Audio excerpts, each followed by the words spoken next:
Sveiki, esu Mindaugas Karalevičius, IGIS Meistrų klubo projektų vadovas. Dabar esu IGIS gamykloje, specialiai įrengtoje bandymų bei mokymų klasėje. Šiandieną yra ypatinga diena.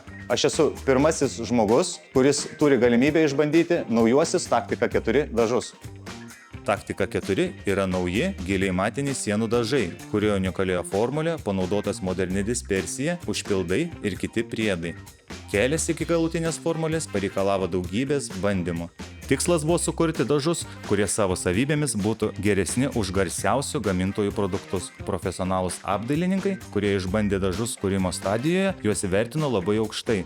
O IGIS laboratorija daryti palyginimai su konkurentais parodė, kad dažų kokybė yra neprilygstama. Šiandien įsitikinsiu, ar tai yra tiesa. Šiandien mes turime klasėje gipso kartono plokštės, kurios yra nuglaistytos Taktika S glaistu, nušlifuotos Mirka šlifuoklė bei nugruntuotos Taktika B gruntų skirtų prieš dažymą, kuris puikiai sulygina paviršių. Šiandieną dažus išbandysime dviem būdais – voleliu bei beorio purškimo aparatu Titan.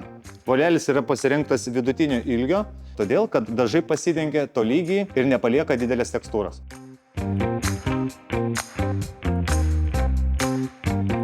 Šiandien naudosime Wooster sistemos Big Ben vonelę, taip pat naudosime ir įdeklą, kuris padeda apsaugoti vonelę nuo ištepimo. Prieš pradedant darbus būtina prasimaišyti dažus, todėl kad dažus sudaro kietos ir skystos dalelės. Kietos dalelės nusėda kibiro dugne, skystis lieka viršuje.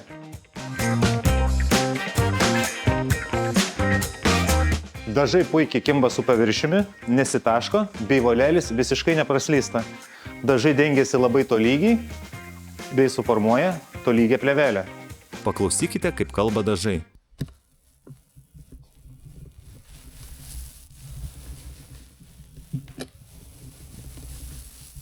Kai mes, apdailininkai, sakome, kad dažai gerai kalba, turime galvoje tą garsą, kurį girdi voleliui voliuojantis ant sienos. Jei dažai gerai kalba, reiškia ant volelių yra tinkamas dažų kiekis, ne per daug ir ne per mažai. Dažai gerai sukimba su paviršiumi, tai vadinama adhesija. Gerai kalbantis dažai yra nei per tiršti, nei per skysti. Klampa sureguliuota idealiai, todėl dažai nesitaško. Taktika 4 dažai kalba labai gerai. Specialūs nauji priedai užtikrina gerą sukibimą su paviršiumi, o klampa subalansuota taip, kad nereikia naudoti papildomų kondicionierių. Kodėl svarbu, kad dažai ilgai džiūtų? Todėl, kad ilgai džiūnant dažai puikiai susilieja ir nepalieka dryžių. Per greitas dažų džiūvimas sukelia stipriai matomus dryžius ir sukuria labai neestetišką vaizdą. Polimerams esantiems dažų dispersijoje reikia laiko susijungti ir suformuoti plėvelę. Jei dažai džiūna per greitai, jie nespėja pasiskirstyti ir polimerų grandinės nespėja susilieti į vientisą sluoksnį. Dėl tos priežasties per greitai išdžiūvusiuose dažuose gali būti matomi dryžiai, nelygi tekstūra ar įtrūkimai. Taktika 4 dažuose yra specialūs priedai, prailginantis džiūvimo laiką. Todėl dažai pasiskirsto idealiai ir suformuoja idealią, vientisą, tvirtą plėvelę.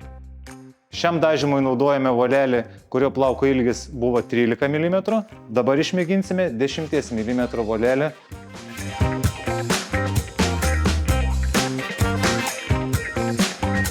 Dabar pasiruošime naują volelį, kurio plauko ilgis yra 10 mm.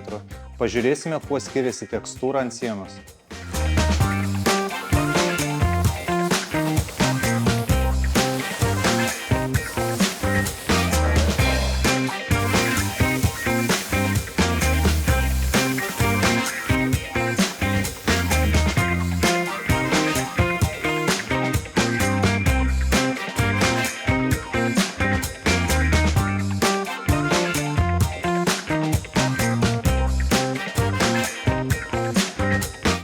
Nuo dažymo voleliu praėjo jau 2 valandos.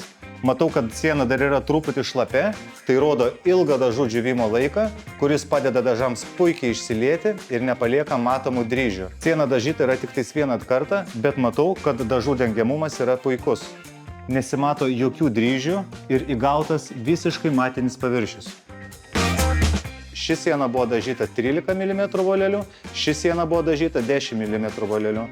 Puikiai galima matyti nedidelę struktūrą ant šitos yra ryškiau matoma, ant šitos mažiau, tačiau dėl gero dažų išsiliejimo struktūros yra labai panašios. Dėl ilgo džiūvimo laiko bei gilaus matiškumo yra labai lengva padaryti lokalius pataisymus. Išmėginome taktiką 4 dažus dažyti voleliu, dabar išmėginsime beorio dažymo aparatu Titan 1640. Titan gamintojai ištestavo naujuosius taktiką 4 dažus ir jie ypač rekomenduoja naudoti su jų gaminamais Titan beorio dažymo aparatais.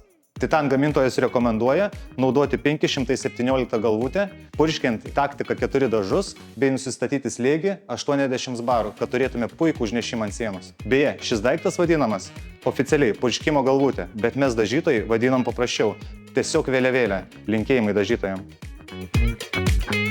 Naudojant beorio dažymo aparatus, būtina pagalvoti apie tinkamas saugos priemonės.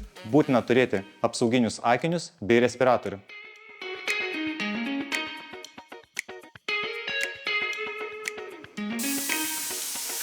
Viena iš didžiausių problemų dažant beorinio purškimo aparatu susidaranti dulksna arba dažų rūkas. Dažai nepritaikyti purškimui, atsimuša nuo sienos ir dulkės pasklinda po visą patalpą.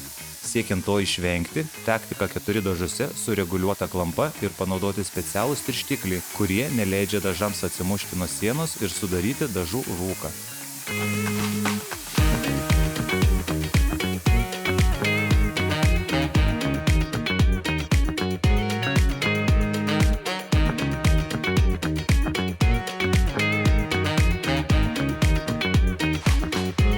Kokie mano pastebėjimai ir išvados po darbo dienos su taktika 4 dažais? Pirma, jais labai malonu ir lengva dirbti, klampa ideali tiek dažant voleliu, tiek purškiant, dažai puikiai susilieja ir nepalieka dryžių. Antra, galutinis rezultatas ant sienos yra labai matiškas ir estetiškas, nepriklausomai nuo to, ar dažyta voleliu ar purškiant. Trečia, darbas vyksta greitai, kadangi dažų dengiamumas ir susiliejimas yra labai geras. Jie nepaves. Meistras prieš užsakovą jausis užtikrintai, nes rezultatas bus geras iš karto ir po ilgesnės eksploatacijos. Taktika 4 sienų dažai garantuos ir palaikys aukštą meistro reputaciją.